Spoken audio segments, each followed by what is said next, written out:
بسم اللہ الرحمن الرحیم۔ الکلام، آج کا سبق ہمارا کلام سے متعلق ہے۔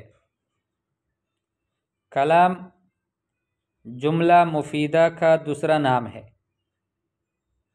وَمِنَ الْكَلِمَاتِ تَتَرَكَّبُ الْجُمَلُ الْمُفِيدَةُ، مفید جملے کلمات سے بنتے ہیں۔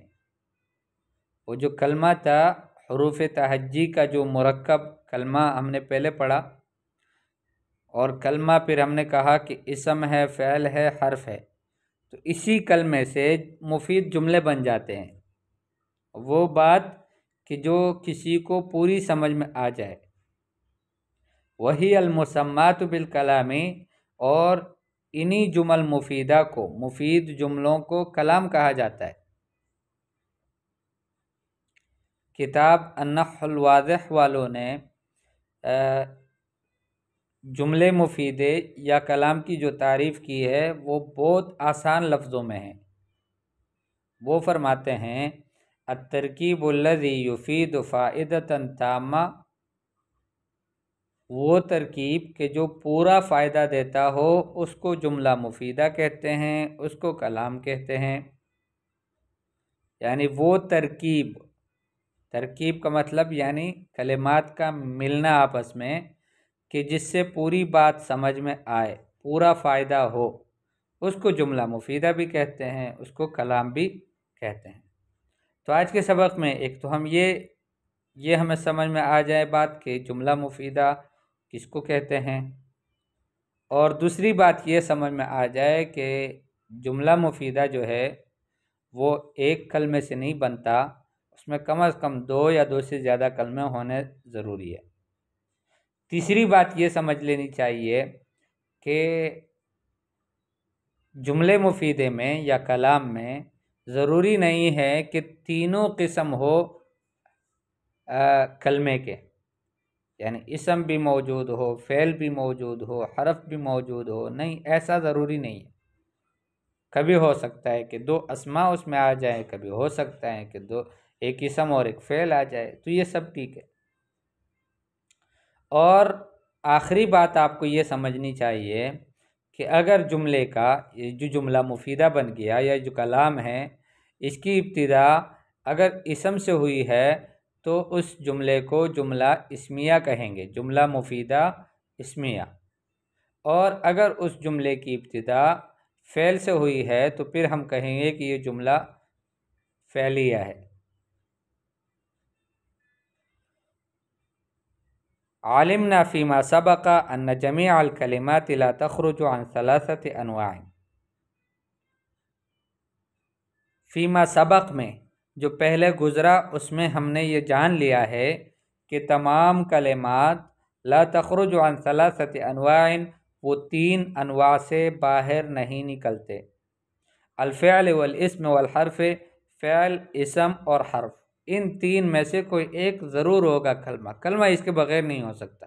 کلمہ یا تو اسم ہوگا، کلمہ یا تو فعل ہوگا، یا پھر حرف ہوگا۔ وَمِنَ الْوَاضِحِ أَنَّ فَهْمَ الْمُرَادِ لَا يَكُونُ بِكَلِمَةٍ وَاحِدَةٍ، اور یہ بھی ایک واضح بات ہے کہ مراد کا سمجھنا وہ ایک کلمے سے ممکن نہیں ہے، ایک کلمے سے نہیں ہوتا۔ ایسا نہیں ہے کہ ایک کلمے سے آپ کو پوری بات سمجھ میں آ جائے۔ لعدم کفایتھا، اس لیے کہ ایک کلمہ کافی نہیں ہوتا کہ صرف جواب میں ایک اسم بولا جائے یا پھر ایک فعل بولا جائے یا ایک حرف بولا جائے، ایسا ممکن نہیں ہے۔ بل لابد لحصول لذلك من کلمتین فاکثر، بلکہ اس مراد کے فہم کو حاصل کرنے کے لیے ضروری ہے 2 کلموں کا ہونا یا 2 سے زیادہ کا۔ 2 کلمے ہوں تب آپ کو بات سمجھ میں آ جائے گی، اور کبھی 2 سے بھی آپ کو بات سمجھ میں نہیں آئے گی، آپ کو 2 سے زیادہ کی بھی ضرورت پڑے گی۔ حتی یکون ما نتلفظ به مفیدا فائدۃ یعتد بها، حتیٰ کہ جس پر ہم تلفظ کرتے ہیں وہ مفید بن جائے۔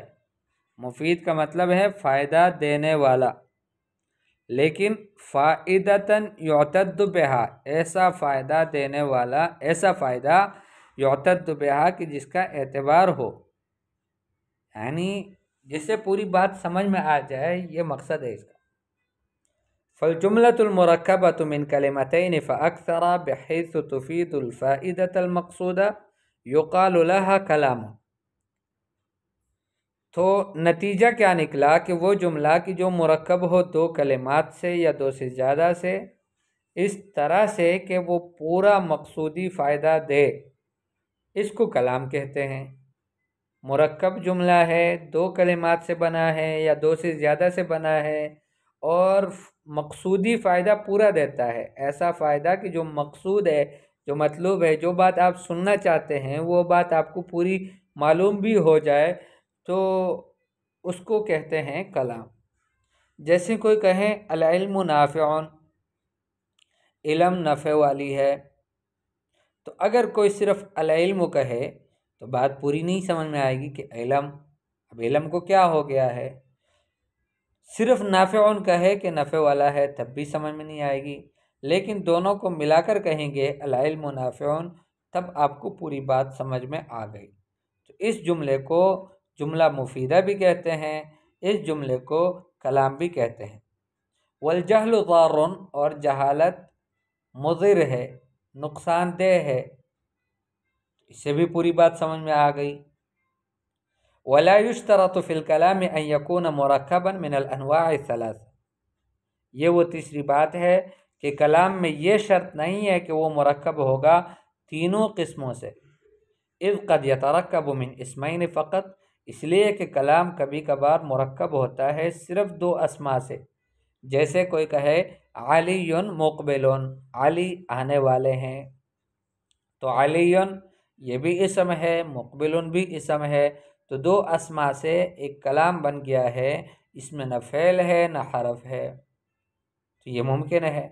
اور فعل واسم، یا پھر یوں بھی ہو سکتا ہے کہ ایک فعل ہو ایک اسم ہو، جیسے فاض نہر، فاض نہر، نہر جو ہے وہ بہنے لگا، ابل پڑا، مطلب اس میں پانی زیادہ ہو گیا، تو اب اس میں فاض یفیض یہ فعل ہے اور نہر اسم ہے، تو یہ بھی ممکن ہے کہ دو اسما ہوں ایک جملے کے اندر، اور یہ بھی ممکن ہے کہ ایک فعل اور ایک اسم ہو۔ وَيُقَالُ لِلْجُمْلَةِ فِعْلِيَّةٌ إِنْ كَانَ صَدْرُهَا فِعْلًا، جملے کو فعلیہ کہتے ہیں اس وقت کہ اگر اس کی ابتدا فعل سے ہوئی ہو۔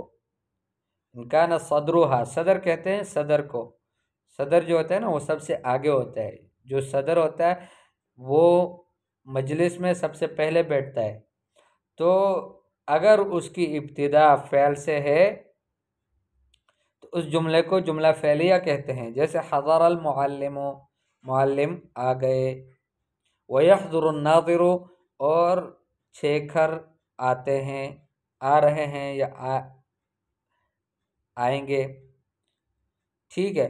وَاسْمِيَّةٌ، اور اس جملے کو اسمیہ بولیں گے إِنْ كَانَ صَدْرُهَا اسمان، اگر اس کی ابتدا اسم سے ہوئی ہو، جیسے الاستاذ واقف، استاد کھڑے ہوئے ہیں، والناظر یفتش، اور چیکر چیک کرتے ہیں، فتش یفتش تفتیشا، بمعنی چیک کرنا، چیکنگ کرنا، تو چیکر چیکنگ کر رہا ہے۔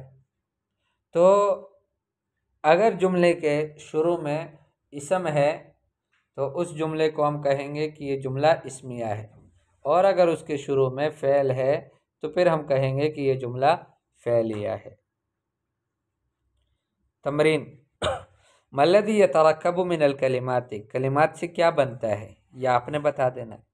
هل یلزم ان کل کلام یشتمل علی فعل واسم وحرف، کیا ضروری ہے کہ ہر کلام مشتمل ہوگا فعل، اسم اور حرف پر؟ کم کلمۃ فی کل جملۃ من هذه الجمل، مندرجہ ذیل جملوں میں سے ہر جملے میں کتنی کلمات ہیں؟ القمر اصغر من الارض، والشمس اکبر من الاثنین، فی التأنی السلام، وفی العجلة الندام، بالثبات يحصل الانسان الى المقصود۔ اب یہ مختلف جملے ہیں. القمر اصغر من الارض کہ چاند زمین سے چھوٹا ہے. والشمس اکبر من الاثنین اور سورج چاند اور زمین دونوں سے بڑا ہے. فی التأنی السلامہ آرام سے صبر سے کام کرنے میں سلامتی ہے. وفی العجلۃ الندامہ اور جلد بازی میں ندامت ہے. بالثبات یصل الانسان الی المقصود ثبات پر جماؤ پر انسان مقصود تک پہنچ جاتا ہے.